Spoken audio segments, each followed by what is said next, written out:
ఓం శక్తి పరాశక్తి ఆదిశక్తి దసరా నవరాత్రుల్లో చివరి రోజు నిమజ్జనం చేస్తారు.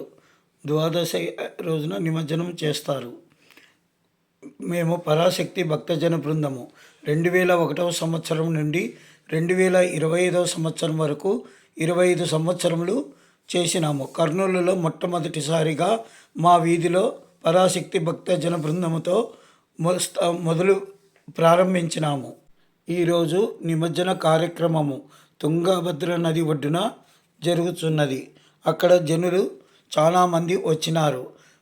మేము చేసిన పూజలలో పసుపు గౌరమ్మలను గంగలో స్త్రీలు పురుషులు వదిలినారు. మా స్వామి ఈ సంవత్సరము చాలా బాగా జరిపించినారు. స్వామి పేరు సతీష్ శర్మ గారు. తరువాత నాగపడిగలతో అమ్మవారు ఉన్నది. అమ్మవారికి పసుపు కుంకుమ పాలు పెరుగు అభిషేకము చేసినారు.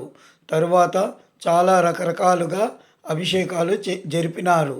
అమ్మవారికి గరికతో పూజ చేసినారు. తరువాత మేఘము సప్తవర్ణములతో నిండి ఉన్నది. ఇక్కడ జనులు అమ్మవారిని భక్తితో కొలుస్తారు. ఇక్కడ వీధి వారంతా కలిసి ఒకే కుటుంబంగా ఉండి అందరూ అమ్మవారిని నవరాత్రులలో కలిసి కట్టుగా పనిచేస్తారు.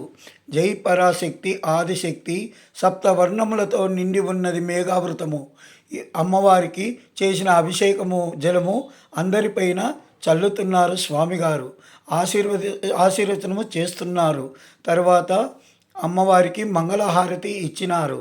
తర్వాత మాకు మా ముఖ్యమంత్రి ఈ ప్రదేశంలో రావణాసురుని 10 తలలు బాణములతో సంహరించినారు. అమ్మవారి స్వరూపము దుర్గామాతముగా తేజోవంతముగా ఉన్నది. అమ్మవారు సింహవాహనముపై ఉన్నది. అమ్మవారు జలము చాలా పవిత్రమైనది. అందున మేఘము సప్తవర్ణములతో నిండి ఉన్నది. టీజీ వెంకటేష్ గారు నిమజ్జన కార్యక్రమము ప్రారంభించినారు. కర్నూలులో మొట్టమొదటి విగ్రహము మా వీధి నందే స్థాపించినారు. ఈ సంవత్సరము 25 సంవత్సరములు. ఈ 25 సంవత్సరములు మా వీధి ప్రజలు అందరూ సహకరించినారు. అందరూ ఒకే కుటుంబంలాగా సంతోషముగా పూజలు జరుపుకుంటారు. అమ్మవారిని క్రేను సహాయంతో నిమజ్జనం చేసినారు. మా అబ్బాయి ఛానల్ కేదార్ రుచిత దిల్కుష్.